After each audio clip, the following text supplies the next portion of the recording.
Welcome to Millennial 724. I'm Andrew. I'm Laura. And I'm Pamela. It's so hot. Is it hot where you are? It's hot in the desert, yes. It's always hot in Georgia in almost July, but this is normal for out here. Yeah, that's fair. It's very abnormal for us up here on the West Coast. Specifically, also, I'm not over there, but in the Pacific Northwest, the weather was absolutely bonkers this weekend. It was over 100 degrees, like well over 100 degrees out there. I know they had to cancel some Olympic trials that were set to take place, and there's heat advisories all over the place, and it's said to be moving over towards the Midwest as well. So Pam's PSA for the week is don't be dumb and shoot off fireworks around or during the 4th of July, which is coming up, especially if you live in areas that are undergoing these massive heat waves, or specifically if you live in California, because we're in wildfire season, and it would just be a damn shame if it turned out that any wildfires that would be coming up could have been easily prevented. These are like gender reveal parties. They set places on fire very 100%. easily when people think they're harmless. Fireworks should be banned in California, probably. They're banned in most counties around me, but I could walk down the street and there's a stand selling fireworks. I don't know how they do it, but there's fireworks are also bad because they scare the hell out of dogs. They trigger people who have been in war. That said, I do now live at a higher elevation where I can see the entire Vegas Valley. I also bought a drone last week, and I am very much looking forward to watching the fireworks from high above and filming them with my drone. And yes, I am now one of those annoying people who is flying a drone, and you're like, what is that motherfucking noise? And can that drone please crash already so I don't have to hear it anymore? Sometimes I see them when I'm in the backyard, and I get really paranoid about who could possibly be filming what. Yeah. Not that I have anything to worry about, but as you guys know, I have the nudist neighbor, so she might be giving a lot of people a free Maybe that show. drone is checking out the nudist neighbor, which of course is a problem. Maybe. Yeah, so I flew my drone for the first time yesterday, and I was far away from homes because I didn't want people to think I was creeping on their backyards. But yeah, they can be creepy. They're a huge problem too for a lot of different reasons. But I like photography, so I wanted to get one. In the Pacific Northwest right now, I mean, like literally 110 degrees or so. I think 115, 117, like that's worst of summer in Vegas type of weather. I know. My brother lives in Portland, and he just moved this week to an apartment complex with no air conditioning, and he is mad regretting that choice because he was in a place that had AC. That honestly blows my mind that there are places in this country still that don't have AC, and I get it. I get it because these places normally don't get this hot, but still, it gets hot during the summer a little bit, right? Then what do you do those days? Yeah. It doesn't really, though. That's the whole thing. Like a lot of the news coverage about this heat dome, which is what's causing these crazy high heat days, is they're all happening to areas that are not traditionally prepared or used to having such high temperatures. Yeah. So it's dangerous on a multitude of levels. Also because I just think that people aren't aware of how they should be operating as well. In England, actually, a lot of homes, even newer ones, don't have air conditioning for that same reason. It just doesn't get hot there. In LA, in a place I lived for 2 years, it was a very old building, so they didn't allow air conditioning. There were some bad heat waves. I was just dying. I had that when I lived in New York. I was really fortunate because where I lived did have air conditioning. Most of my friends did not have air conditioning. And I will say there was one summer that I was teaching a class in a building that had no air conditioning and the windows were nailed shut, so you couldn't even open them.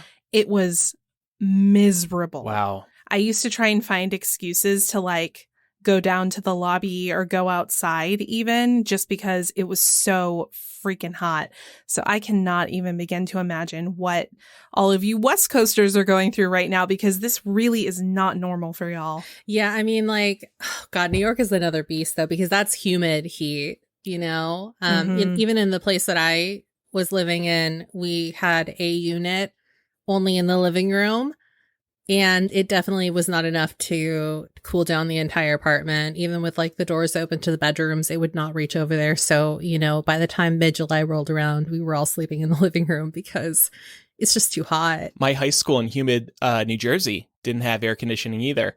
And something that cracks me up about this is that they built a new high school while I was still at high school. Brand new high school nearby. They didn't put air conditioning in that brand new high school because they thought it would be unfair to the other 3 high schools in the school district. No, that's mean. No air conditioning. Why were they like pitting children against each other? I know, you all have to die of heat strokes. Yeah. In my high school, it was just like building to building. Some buildings, my high school was like already about 100 years old by the time I was in there. And some buildings were newer and they had AC, and other buildings were older and they did not. So you just kind of had to hope that on the hot days you would be in the buildings that had AC.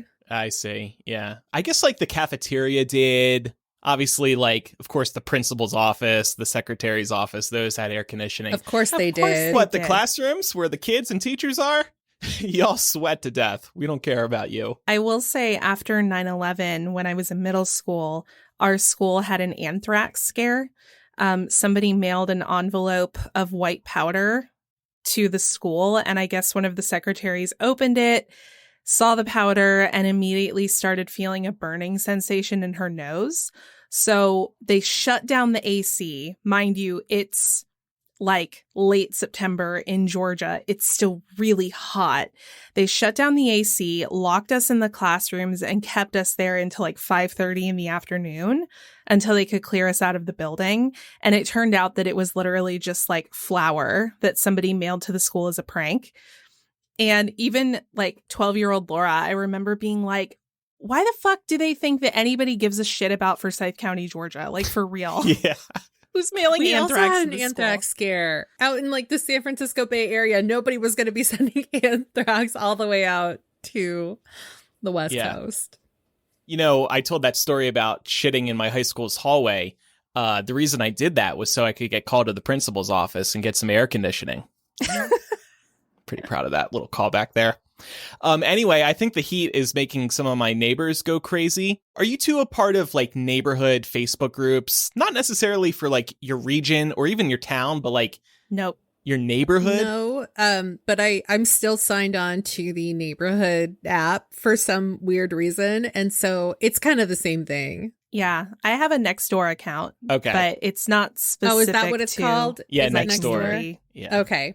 I'm not a part of Nextdoor. I looked at it. Everybody was just complaining all the time. I decided to join the 2 neighborhood groups. And a few days ago, one of my neighbors posts in our neighborhood group about getting their car detailed across the street from another neighbor around the corner. So the car that was being detailed was across the street from a neighbor. It wasn't on their curb or anything. The car was across the street. While the car was getting detailed and the female owner of the car was watching her car get detailed, the neighbor whose house sits across the road comes out of his house, starts yelling at them for getting the car washed outside his house. They both exchange some swear words. Then the neighbor tells the car's owner, the woman, to eat a dick. Wow. And called her a bitch 4 times. So it got pretty heated. The woman goes back to her house and tells her husband what happened. Husband comes over to the problematic guy's house. He walks up the guy's driveway and says, hey, come out. Get out here. I want to talk to you. The guy whose house it was says, if you don't get off my driveway, I'm going to shoot you. The cops are called. The cops are like, well, you did come onto his property, so he can threaten you. The cops say, if you get a couple people together to issue some complaints, maybe we can file a misdemeanor.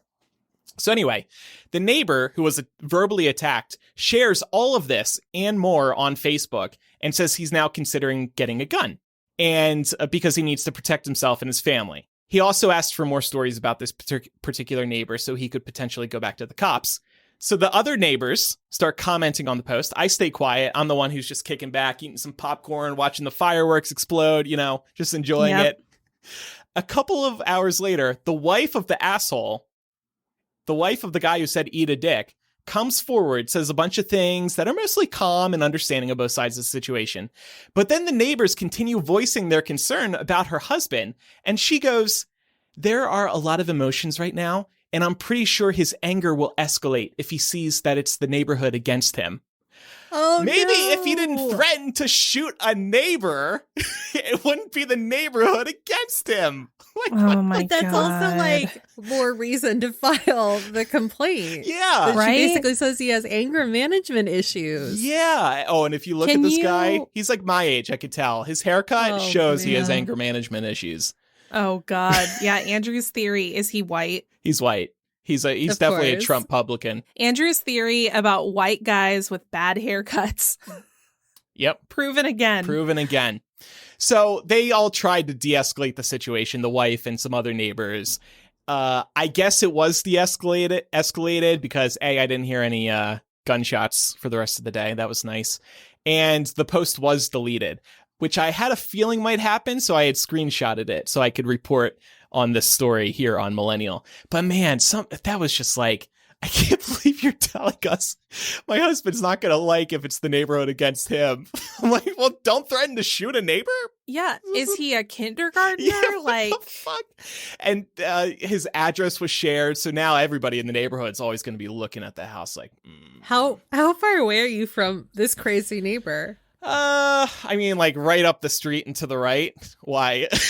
Okay, no, I just was kind of curious about how geographically close this guy is. Like to your 15, house. 20 homes away. Okay, 5-minute that's walk. kind of, you got a good barometer then, or like a good breadth of. He couldn't accidentally shoot at my house. It's like around the corner. So I'm safe. That's fair. Yeah. But anyway, I'm sure a lot of people have seen some crazy stories in Nextdoor and their local Facebook groups. Like, I'm seeing stupid crap all the time. We should talk about all that again sometime.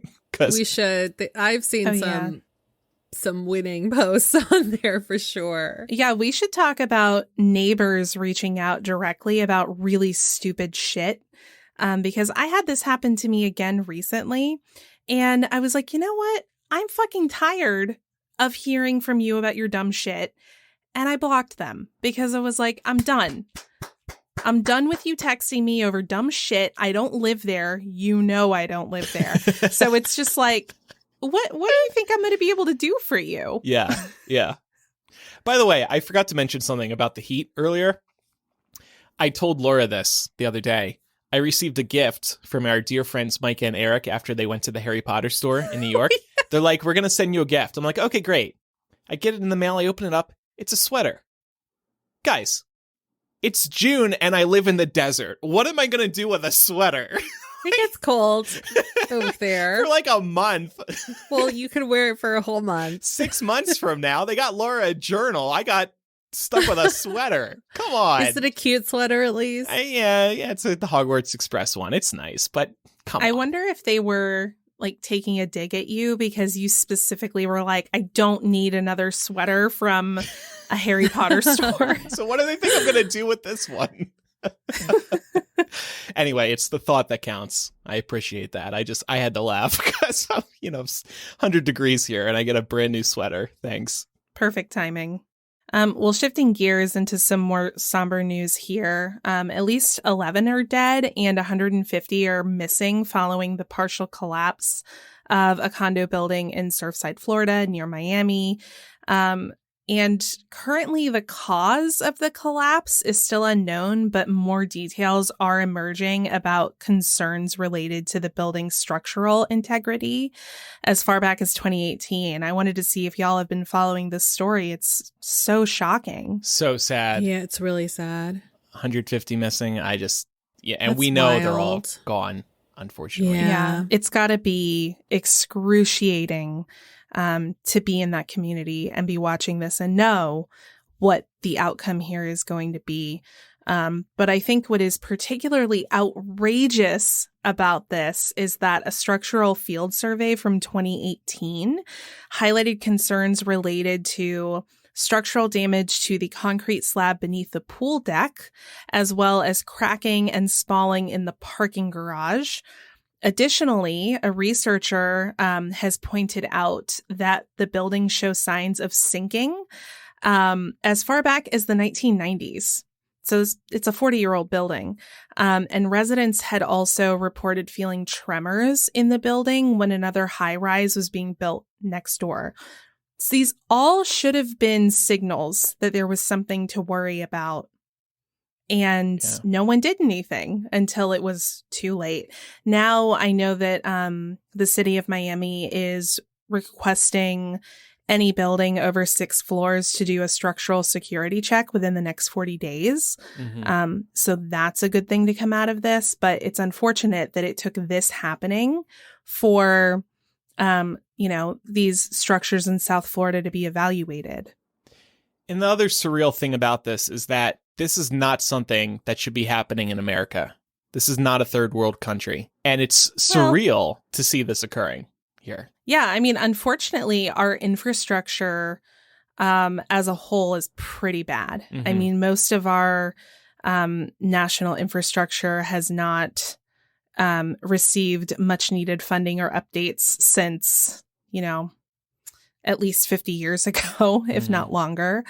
And you have communities like this, Miami, it gets hit by hurricanes all the time. So there should be firmer code guidelines for building safety there.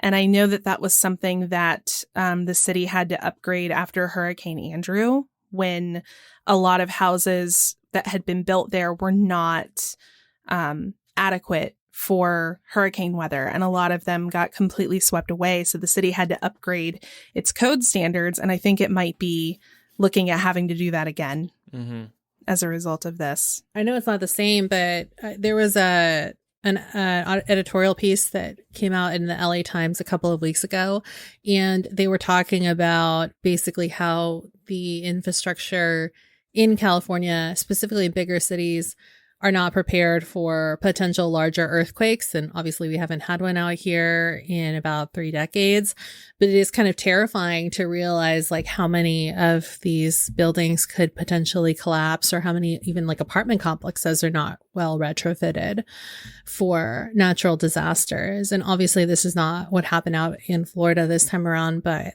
you're right in terms of the fact that, they still have to deal with hurricanes. And so it is something that, you would think that there would be stricter guidelines on. Well, and something else I read is that, so this is right on the ocean, the salt water just eats at these buildings year round.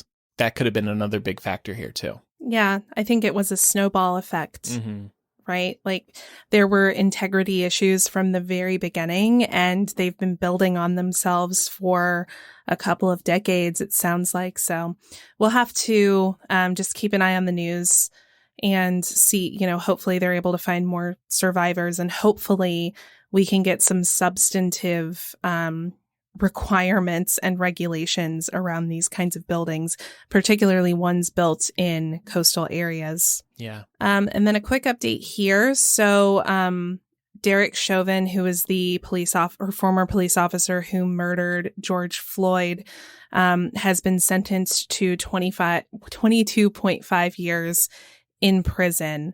That 0.5 strikes me as odd.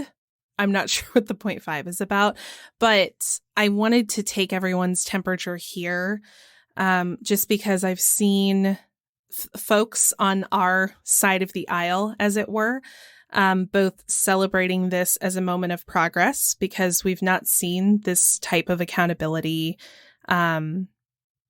before with regard to police officers, but there's also a sense of this isn't enough, and we haven't taken it far enough here in order to truly ensure justice. What do y'all think? Yeah, I mean, for murdering somebody, it does seem like a life in prison sentence would be more appropriate, and the max, I think, was 40 years? Somewhere around there. Yeah. And he got a little more than half of that. So it seems like it should have been more. Yeah, I was actually kind of surprised. I don't know why, honestly. But I was surprised that it wasn't higher. Sometimes you see these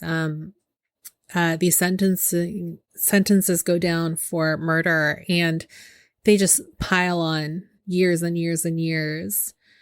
And so that was kind of what I was expecting, knowing the verdict had stood as the last time we talked about this. I think what sticks out to me is that there are nonviolent drug offenders who go to jail way longer than 22.5 years for doing way less.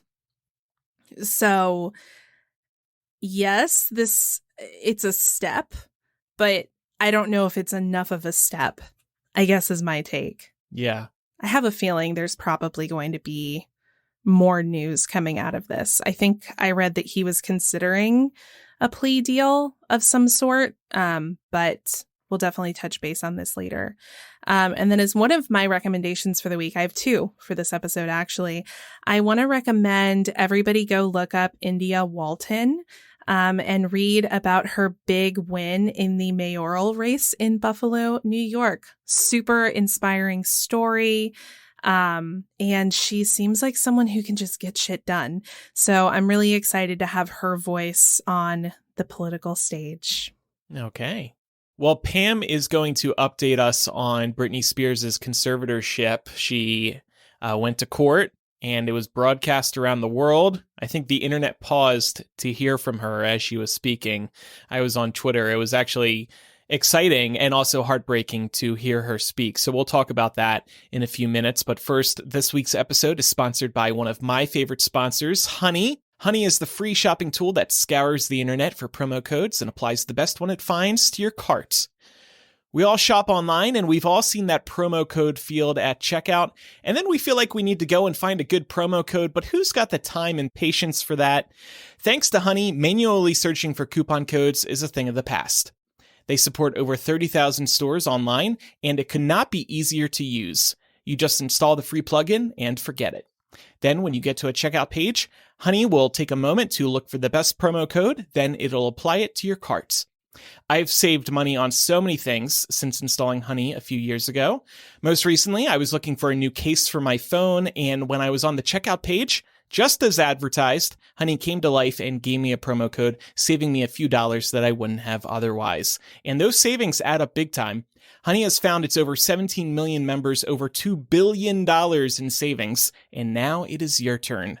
If you don't already have Honey, you could be straight up missing out on free savings. This is one of my favorite sponsors because it's the only one that's dedicated to keeping money in your pocket.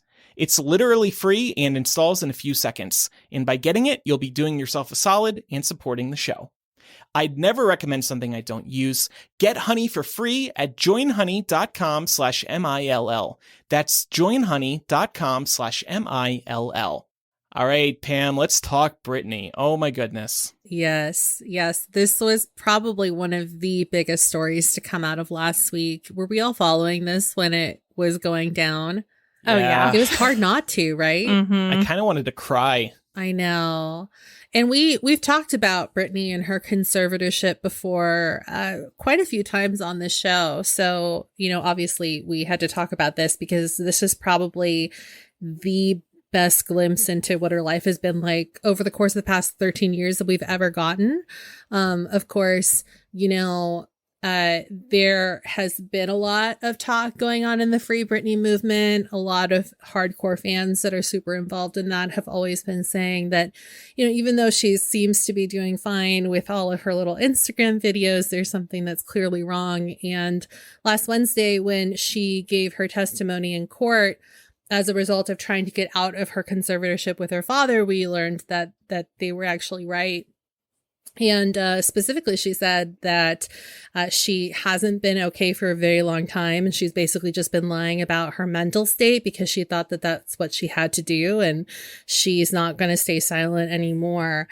She spoke for about 24 minutes. So obviously we can't go through everything, but I pulled a few highlights here to kind of give you guys a recap of some of the bigger points. And then after we go through these, we can just talk about some of the stuff that shocked us the most. So first of all, she said that her father forced her to tour against her will when she complained she was put on lithium. She also later talked about how the drug was much stronger than the meds that she was used to being on, and it made her feel drunk. She said, I quote, I couldn't even have a conversation with my mom or dad really about anything. She also said that they won't let her get married to her boyfriend or have children. She currently has an IUD and needs a doctor's appointment to have it removed, which her conservators won't allow her to make. She was also also forced to pay $60,000 a month to live in a home in Beverly Hills to do a small rehab program. While there, she said she was forced to work without access to credit cards, cash, phone, or her passport, which she likened to sex trafficking. She said that even when she was at home, she was under 24-hour surveillance, even while getting dressed. And if she ever failed to attend meetings or failed to do any of her work requirements, she would not be able to see her children or her boyfriend. She also went after her whole family, so it wasn't just her father. She said she'd like to sue her mom and her siblings as well for allowing this to continue on. She additionally went after conservatorships in general on the whole, saying that the laws need to change.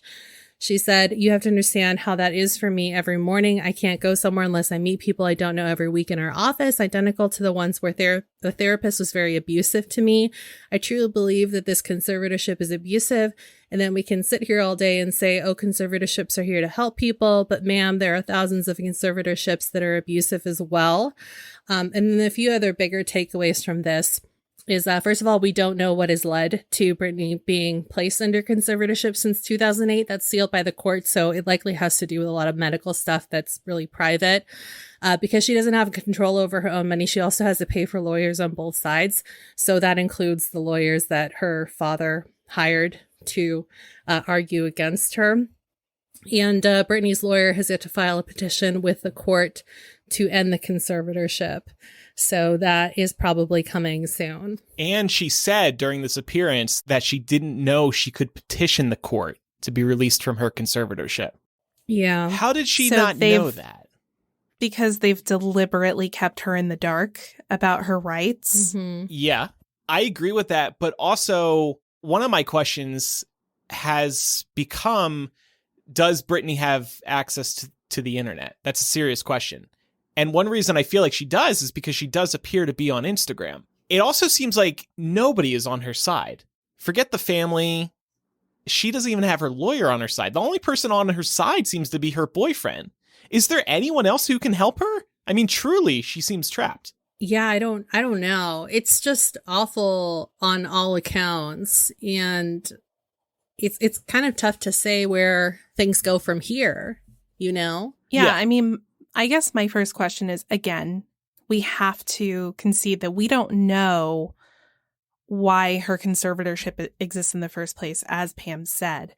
But I question whether there's a conflict of interest in allowing a family member of someone who is very, very rich to run that for them. Yeah, he makes a salary off of Britney Inc. Yeah, exactly. So it's, you know, like, okay, if it is indeed true that she needs some kind of conservator, then maybe it needs to be someone who's not a family member, for starters. And I think that's what she's fighting for. Well, that's what she was fighting for overall. Now it kind of seems like she just wants to get out of the conservatorship in general. But when we first talked about this a few months ago, she was basically just saying that she wants to transfer the conservatorship to, I believe, to her lawyer or to somebody else. Mm-hmm. Don't quote me on that. But it wasn't anybody that was like directly involved, you know, in terms of like her family or anything like that. Wasn't her sister Jamie Lynn also petitioning to get... She was, yeah. And Britney dragged her too. Yeah. Basically saying that like everybody in her family and everybody that like works for her has been making money off of her this whole time that she's been forced to continue working when she doesn't want to, with no days off, it sounds like, as well. So everything in here is horrible. And like I said, I wanted to cry hearing Britney speak. And I have a couple of things I want to say. First of all, I'm happy for the fans who must feel very vindicated. You know, they have suspected this for a long time. They've been reading the tea leaves. One of the big tells, and when this all started to really come into the public eye, was when she announced the new Vegas show.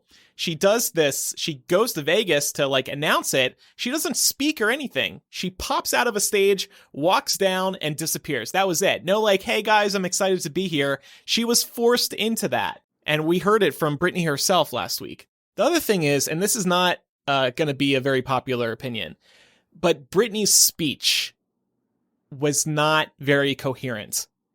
And I think when you're asking the judge to release you from this conservatorship because you are okay now, which I hope she is, I want to believe she is, this is not the speech to make. Share all this information, absolutely. But I read the transcript and it was a mess. It doesn't read like it's coming from somebody who is stable. And I hate to say that, but just read it. I mean, she called her IUD an ID twice. She was repeating herself, going in circles. She was speaking too fast a couple times. And I get it. She's nervous. Like, I totally understand that. And her life is on the line. But I don't think it's a good speech to make when you're trying to get out of this conservatorship that you are put in because you were mentally unwell to begin with. Well, they'll still probably do. I know that she asked in her speech to be released without another evaluation. Mm-hmm. But everything I've read online states that, you know, people are saying that most likely she will have to be reevaluated before they decide one way or the other. So, you know, I'm sure that a judge or this judge will cross that bridge when we get there. But I highly doubt that we'll be told specifically why, regardless of whether she gets out of this or whether they keep her in it and appoint somebody else. Well, and this could be a situation of multiple truths, right? It could be that Britney needs a conservatorship in some capacity, maybe not as heavy-handed as this one has been, but it can also be true that the one that she's currently in is abusive. Mm-hmm. And, you know, denying her the right to dictate what is and is not in her body.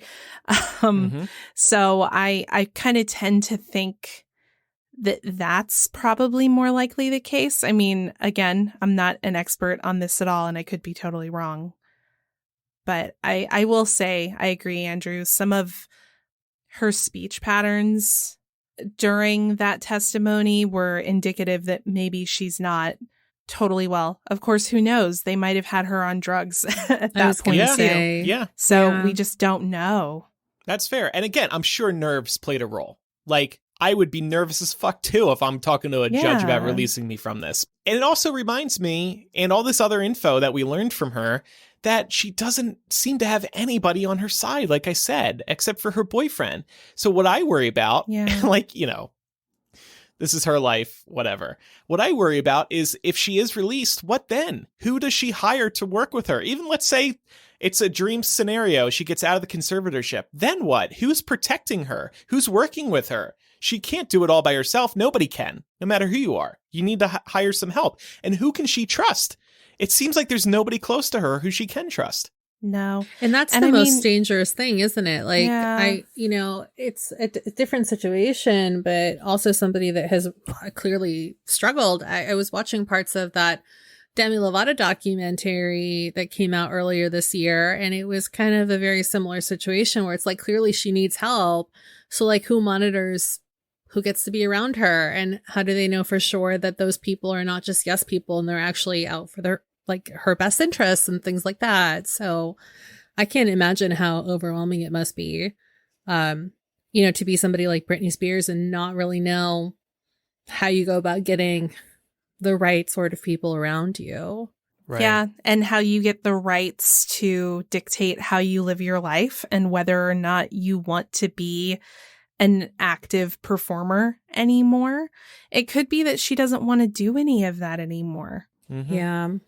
And she needs somebody who is going to take that seriously if that's the way she feels. Yep. So anything else to say on Britney? Watch this space. So. I'm sure there's going to be more. Yeah. Okay. So changing gears, couple of later topics. I saw this. I like talking about tech from time to time. This one worried me. Instagram is testing putting suggested posts amongst the posts from people you follow in your feed, instead of just putting those suggested posts at the end of your feed, as things are right now. This worries me because we like Instagram because it's kept the feed simple. That's always been one of our favorite features about Instagram. You just see who you follow. That's it. And it's a simple feed and you see photos. It could be happy if you're following the right people. People were mad when they started showing posts out of order. And now this is bringing it even closer to Facebook's and Twitter's defaults. They're junking up Instagram. Please don't do this. They're only testing it, but please, no. Do you guys look at suggested posts when you reach the bottom of your feeds? No. I never reach the bottom of my feed. You've said that before, too. I'm hitting the bottom of my feed all the time. I guess I spend too much time on Instagram. You know what? I spend the most, where I spend the most time on Instagram TikTok. is on on Instagram specifically. It's the Explore tab. What do you see in your Explore tab? Me right now? Let's see. You. Let's see what's in. I've said all I see is Bruce, shirtless guys, and national parks. Yeah, for me, it is a lot of shirtless guys, actually, funnily. But I think it's just like a bunch of pop culture stuff. There's some gymnast stuff right now, I guess because I follow some of the former Olympians, some beauty shit, baking. Okay. I get really sucked into those like confectionery videos. I think that they're so satisfying where people like mold the chocolate and stuff like that. It's like my version of slime tutorials, I guess. The thing about Instagram Explorer is you look at one unique type of image that you don't normally look at, and suddenly they're all over your Explore tab. Yeah, I look at one photo of the Trump family, and suddenly I'm seeing Ivanka posts and Jared posts left and right. That's why I got to retrain it to show me, DILFs of Disneyland. It's so sensitive, though. Like one freaking photo, then it's like, oh, you definitely want to see more of this. What do you see, Laura? Were you just looking? So I was just looking. It occurs to me I don't even know where to find the Explore tab. It's the search button at the bottom of Instagram. Oh, it's just the search button. Okay, I thought it was a separate thing. So I see some Harry Potter stuff. I see women in bathing suits, tattoos. Women in bathing suits. Yeah, checking out some hot ladies on Insta. I guess so. I guess so. I follow some hot ladies on Insta, so maybe that's it. Okay, cool. Did you two know? Well, let me ask you this. How often would you say you see an ad in your Instagram feed? You're scrolling through your main feed. How often would you guess you're seeing an ad? I feel like I see them fairly often. Yeah, I feel like at least once per scrolling session. For me, I just looked at my actual feed, and an ad is the second thing that I see. There is an ad, I think, for everybody, every 2 to 3 posts. I didn't realize this. I didn't realize how many ads I was being served until I started paying attention, until I started counting. Every 2 or 3 posts, I see an ad. I just did a little scrolling right now, and you're right. I had the first ad right after the first post, and then there's 3 posts, and then there's an ad.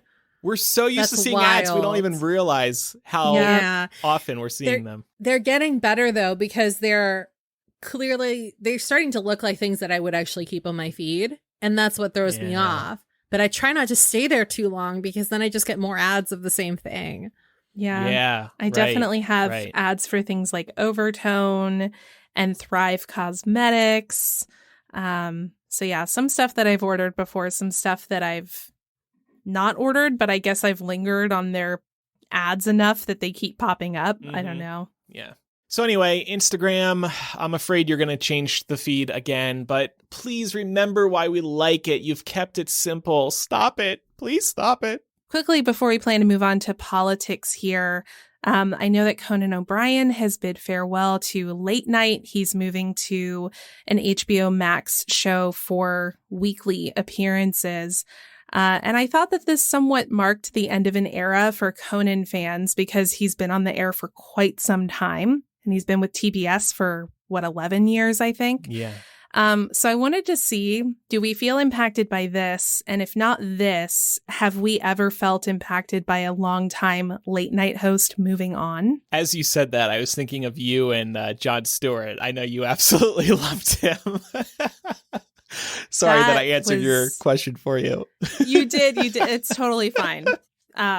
Yeah, that one was intense because I'd been watching Jon Stewart since I was 11 years old. Mm-hmm. So I think he retired in 2015. Yeah. So I had been watching him for over 20 years at the time that he retired from The Daily Show. And he has an HBO Max show coming now too this September. He does. Sorry, Apple TV Plus. Right. Yeah. I used to be obsessed with Conan when I was going through high school. So I was excited for him to go to the Tonight Show, and then Jay Leno steals it from him. If you have never read up on that scandal, you must. But anyway, yes, I loved Conan. I was sad to see him leave the Tonight Show. A lot of people just felt so bad for him. That's the dream job, the Tonight Show. That's the number one late night show. And to lose it after a short amount of time because the last guy who was hosting wanted it back and decided to take back his word. Ooh, that's bad. Yeah, I thought that was really messed up as well. And out of all of the late night hosts, Conan was the one that I would watch the most. So it was kind of nice. It really sucked, but it was nice that he didn't necessarily just like completely go off air. You know, like we got to sort of keep him in a way when he moved over to TBS, although it wasn't quite the same. And also, obviously, like the numbers aren't the same. Right. Moving over to Cable. TBS versus the Tonight Show. Especially sad because that was like his dream, you know? Yeah. Like he had talked about it a lot, wanting to, you know, someday do that. And it just really sucked that he never really got the chance. I watched Conan's final episode on TBS. It was really funny. I mean, Conan still got it. He's still a very funny person, exactly like he was 10, 15 years ago, 20 years ago, hosting The Late Show on NBC or whatever that was called, late night. Didn't he say something about how to him comedy is sort of the intersection of intelligence and stupidity? And I thought that was very wise. I watch Colbert's monologue almost daily during my lunches now. They're very political. He is so funny. He's my number one host right now, late night talk show host right now. I sit there during my lunches and I'm giggling like a schoolgirl at all his stuff. Yeah, he actually, I think, left the Colbert Report before John left The Daily Show. And the Colbert Report had not been running for nearly as long. No, and that was a such a good spinoff show. of The Daily Show. Yeah. Ugh. If you've never seen that, go find reruns of it somewhere. That show was so amazingly good. I mean, the whole point of it was a parody of the Bill O'Reilly brand of Fox News commentators, and it was just chef's kiss. Beautiful. Yeah, you were right, Laura. Colbert Report ended 2014, and then he started Late Show September 2015. All right. Well, we'll be moving on to politics in a moment, but first, we'd like to share another word from one of Millennial's sponsors. This is a sponsor that is absolutely worth the time of day. They're Felix Gray, and they make the best blue light glasses. Now more than ever, Americans are spending more time on computers, phones, tablets, gaming, and on so many other sources of blue light. Between working at home for over a year, podcasting, gaming, and following all of my favorite creators online, I've definitely spent a lot more time in front of screens. Thankfully, Felix Gray lenses filter 15 times more blue light that can make screen time tough on eyes and disruptive to sleep. I'm definitely someone who will get itchy, irritated eyes if I'm in front of a screen for too long without the right eyewear, so these glasses have made a big difference for me, especially on days like today where I'm working and podcasting. I personally have the Hopper glasses in Seneca Mist, and they have quickly become my favorite pair of glasses for work, podcasting, gaming, you name it. They're available with and without prescriptions, and they come with a 30-day money-back guarantee. Andrew, I see you're wearing yours right now. How are they treating you tonight? Love them. Looking good as always, in my humble opinion. Get yourself a pair of glasses made for the 21st century and designed for modern, hardworking eyes. You have nothing to lose except maybe some eye strain. Go to felixgrayglasses.com/MILL for the best blue light glasses on the market. That's FELIXGRAY glasses.com/MILL. Free shipping, free returns, free exchanges. felixgrayglasses.com/MILL. All right, so to jump into politics, I want to talk a little bit about COVID. There was an interesting report that came out over the past week, and I thought people could use this if they need to convince friends or family to get that damn vaccine already. The Associated Press reported that 99.9% of those who are hospitalized with COVID right now are not vaccinated. What a remarkable win for the vaccine. And what an incredible stat to share with people who are on the fence. 0.1% of people who are hospitalized with COVID have the vaccine, but 99.9% are unvaccinated. And in this report, there's a quote from Dr. Alex Garza, a hospital administrator in St. Louis. They said the majority of those hospitalized express some regret for not being vaccinated. That's a pretty common refrain that we're hearing from patients with COVID. Because it is such an easy thing to do, and it's free. There's really, as long as you are medically healthy enough to be getting a vaccine, which most of us are, and if you're concerned that you might not be, you should talk to your doctor. But if you fall in the overwhelming majority of people who can safely get this vaccine, this is why you should. Yep. Because it's going to keep you from ending up in the ICU on a ventilator. And of course, we are aware other countries, their vaccine rollouts haven't gone as well as America's has. But if you are in America, there's really no excuse at this point. And when I say that, I'm also talking to my brother, who is still not vaccinated. I texted him a few weeks ago. I said, "Are you vaccinated?" He said no. I said, "Why?" He said he wanted to get the Johnson & Johnson because one and done, so I guess he doesn't like needles or whatever. I said, "Ryan, just go and get the other ones anyway." By the way, he's not working right now. He's turned into a bum. This is a discussion for another episode. He's not doing anything with his life. He could go get a vaccine right now as I speak, and it could be done before but also, we're finished. He could go get Johnson & Johnson right now. Yeah. I don't know we have a surplus of them. Yeah. I don't know what the excuse they're like is. giving them away, and they're giving all of them away, but they're especially giving away the Johnson & Johnson. Yeah. So I texted him again, trying to see when, about a week ago. No reply, which means he's still not vaccinated. Maybe you should just no, that's too far. I was going to say maybe you should just drive down there and pick him up and just take him. Well, you know what I wanted to do, and this is also too far. I wanted to call him live on air during Millennial and be like, "Are you vaccinated yet? Oh, my Get vaccinated." I don't want to humiliate him. But he's also going to be moving home in August. And I said to my parents, you need to make sure he is vaccinated by the time he moves home. Not necessarily for their health, but now that he's living under their roof for a little while, you can force him to get the vaccine, as they should. There's no excuse for him. He's living in, where is he living? Florida. Oh my God, Florida's like the cesspool for I know. Zero. That's the great irony. It just makes me wonder how much of that might be informed by the community surrounding him.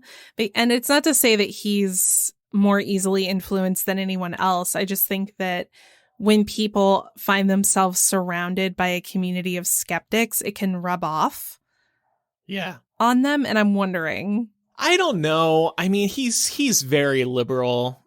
He's, he was very against Trump and all that. I don't see that.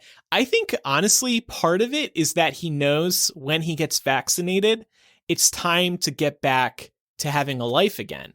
And I think he might be delaying that. He doesn't have a job right now. He doesn't do anything right now. He lives with his girlfriend, and he's just got nothing going on. And I think he knows once he gets vaccinated, he's going to have to go look for a job and become a member of society again. But why do that when I can play video games all day instead? And he does play a lot of video games right now. Well, he should know that even if he isn't going out very frequently, you can still get sick. If he's going to the store or meeting food delivery people, there is still plenty of opportunities for transmission. And something that might help is that one new study just came out today actually found that Pfizer and Moderna could offer protection for multiple years. There's been a lot of talk in the last few months about how we're probably all going to need booster shots in about 6 months' time. And according to this study, that might not be the case. But again, still a lot of unknown here. So kind of reading over the results, it seemed to suggest that we may not need the boosters as soon as we thought we were going to need them, but there could be differences in terms of the need relative to, you know, whether or not you got COVID before you got the vaccine. Apparently, they're finding in some cases people who got COVID then got the vaccine have a pretty high level of protection because of all those antibodies. But again, this is just something to tell Ryan. I mean, especially with all of these variants floating around, he doesn't want to get the Delta. No. I mean, speaking of the Delta, there have been some cases in my hometown and in my home county. And I was reading up on local reporting about this, and they discovered that everybody that's been infected with the Delta variant and also been hospitalized for it has not been vaccinated despite being eligible for inoculation. And it's kind of crazy because when you look at where all of these people that did contract the Delta variant are coming from, they're literally in neighboring cities. So that really shows how easy it is to spread. One particular small outbreak was really sad, actually happened in a school, and it turns out that a teacher that was unvaccinated brought it in and infected some of the kids. So it's like, if you're not going to do it for yourself, do it for people that can't get vaccinated, because as it stands right now, a lot of, anybody under 12 can't get vaccinated yet. So yeah. And that's why it was that teacher's responsibility to get vaccinated, because some of their students might not have been able to. Exactly. And meanwhile, Nevada and Missouri are currently tied for most cases per 100,000 people over the last 7 days. We haven't had a high rate of vaccinations here in Nevada, and I know it's the same case in Missouri. And I know a lot of states are struggling here, but Nevada and Missouri seem to be the two biggest problem spots right now. I'm not even surprised about Nevada, especially like the Vegas area with tons of tourists coming in and out. They're all getting super close to each other. If you go around anywhere right now, at least in Nevada, I think this is the case in a lot of places right now, it's like COVID never happened. Yeah. Plexiglass down, masks off, handshakes back, like, you know, orgies back. It's all back. It's all happening again. I will say something that I have noticed happening more is sort of like not in food service per se, but like I went and got my nails done the other day for the first time since the start of the pandemic. And my salon is still using the plexiglass barriers, which I really appreciated. But they also had notes up on each of the stations that were basically like, please tip your technician, ask for their Venmo or Cash App. And it was awesome because the lady who worked on my nails, like, she just held up her QR code for her Venmo, and I was able to easily tip her. And I was like, yes, these are the things that I want to stick. Yeah. I would love that, honestly. World. Yeah. I went to a fruit, there's a fruit stand near me that they sell strawberries from their strawberry patch, which is like right behind the fruit stand. And I was so excited because clearly these people's children taught them how to set up a Venmo account, and it was so great. It's like, this is fantastic. I can just come here now. I don't have to roll with, $20 worth of cash or whatever to buy fruit from a local farmer. I can just send some money via Venmo. Yeah. I've tipped bartenders that way, actually. When I didn't have cash, I've been like, hey, do you have Venmo? And almost always they say yes. Huh. Okay. That's pretty cool. You know what I hope never sticks that we had to deal with during COVID?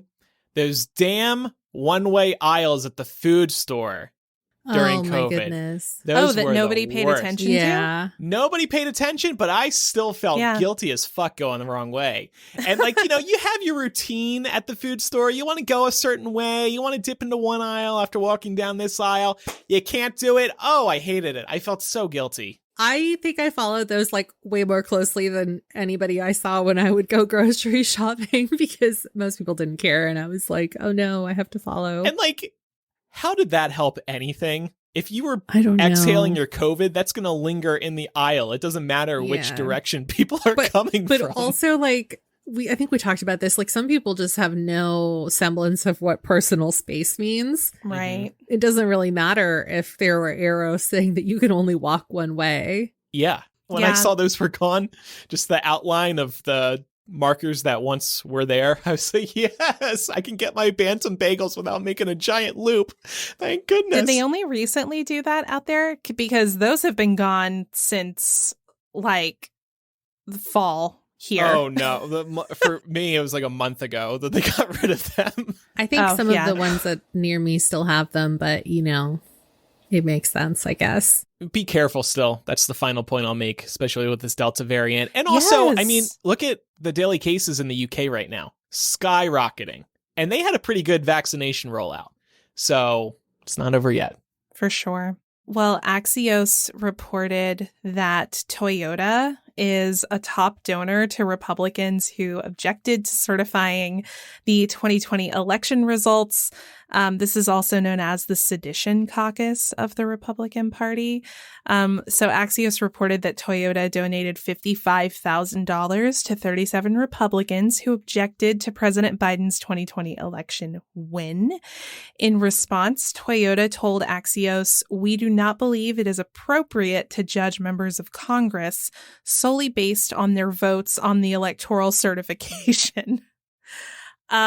So I'm going to come out here and say I drive a Toyota.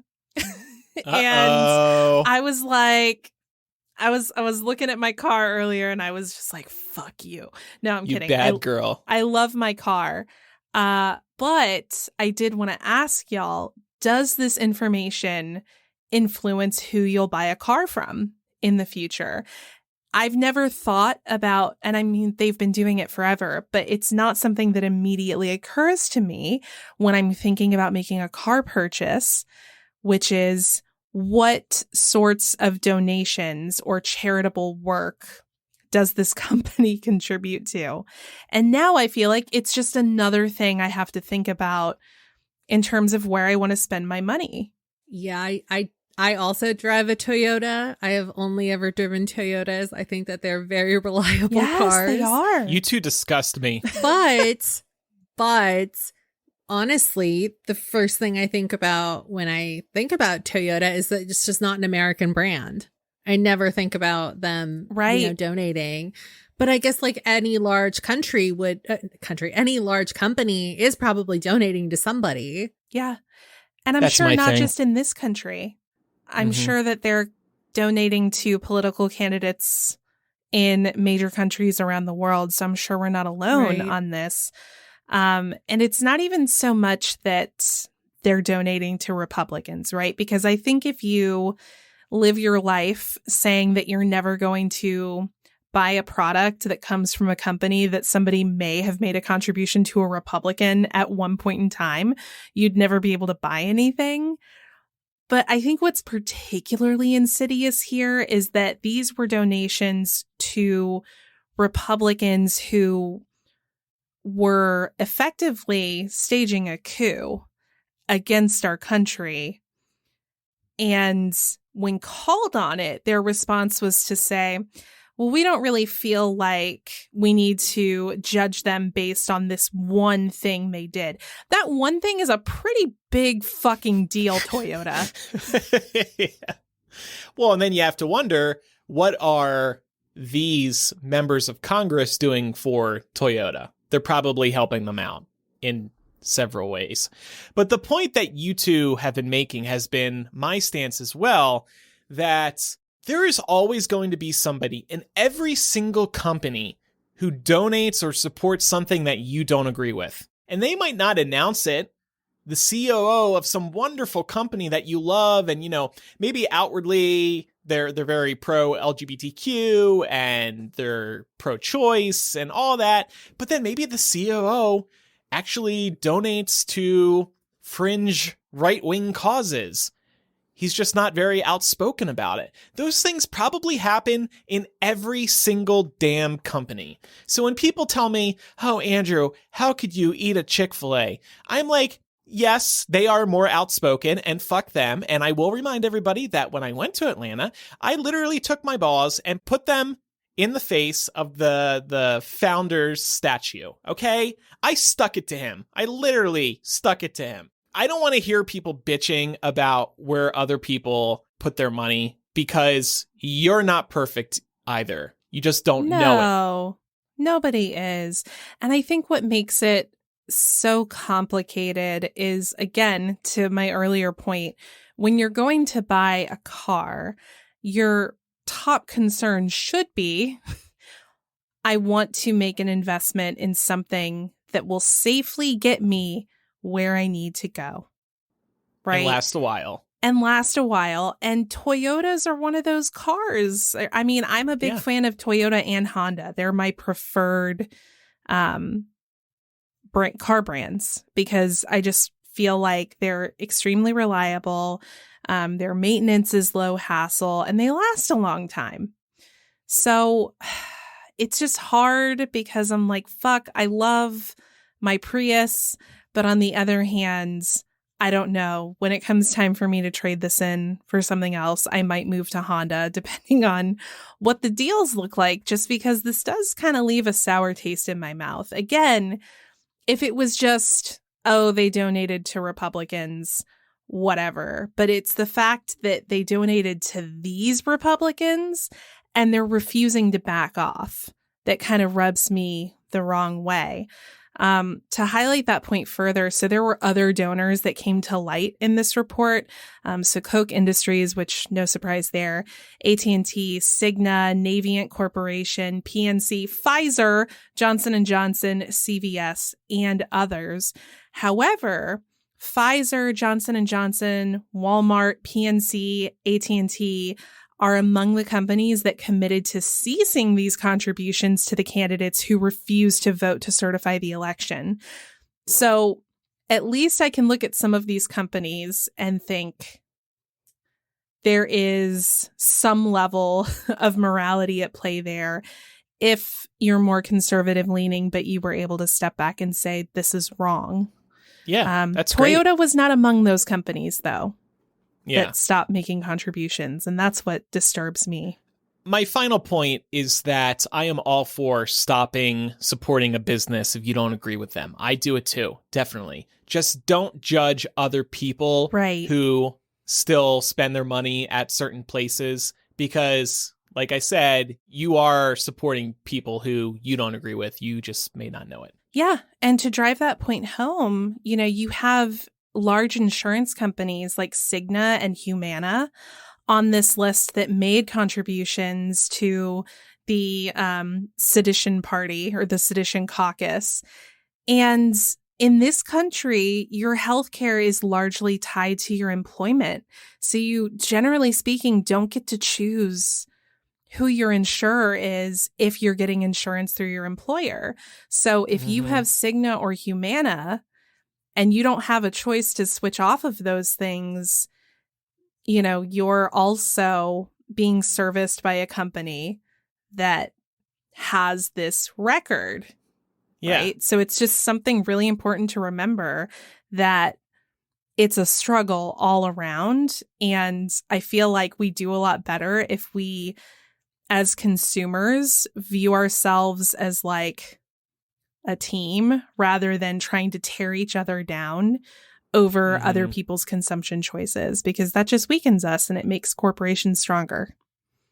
Your insurance point also made me just think, when we support companies and maybe they look A-okay, they work with other companies to assemble their products. For example, Apple. You go to McDonald's, you get chicken that comes from a farm that's probably has a giant 100-foot tall Trump 2024 sign. You just can't win. You can't win. Nope. Okay. Well, on that note, we've been speaking about COVID a little bit today. And in After Dark, we're going to talk about rejoining society, right? Yeah. So I've been seeing a couple of articles out in the wild about how some people are thirsty for new social interactions and some people are just like already tired of it. So we're just going to talk about that juxtaposition and a little bit about making friends as adults, and it's going to be a good time. I have actually been feeling thirsty for making friends. I was like, whoa, Pam read my mind. So that'll be available at patreon.com/millennial. Thank you to everybody who supports us. We really appreciate your support. You'll get access to weekly After Dark installments, ad-free Millennial, our planning docs, our live streams, which we do on video. If you pledge at the Bay level, you get a monthly hangout with us. We chill on Zoom for an hour. It's always a fun time. And lots more. Lots of benefits. Patreon.com/millennial. Thank you. Time for recommendations. I want to recommend... I'm going to recommend a company we're not really fans of, and I'm not either, but they make a good product. Arrow Wi-Fi routers. So these are Amazon's routers. Amazon bought this company a few years ago. These routers work so damn well, and they are so damn easy to set up. If you are having issues with your internet and you think it's your wireless router, if it's maybe a coverage issue, something like that, check out the Amazon Arrow routers. They could not be easier to set up. We have great coverage in this house. I was having an issue in this room, and there can't be an issue in this room. I need the best connection possible for all the podcasting and audio file uploads and downloads and all that. So I added an Arrow device to my existing Arrow network. Boom, fixed it. I'm so impressed.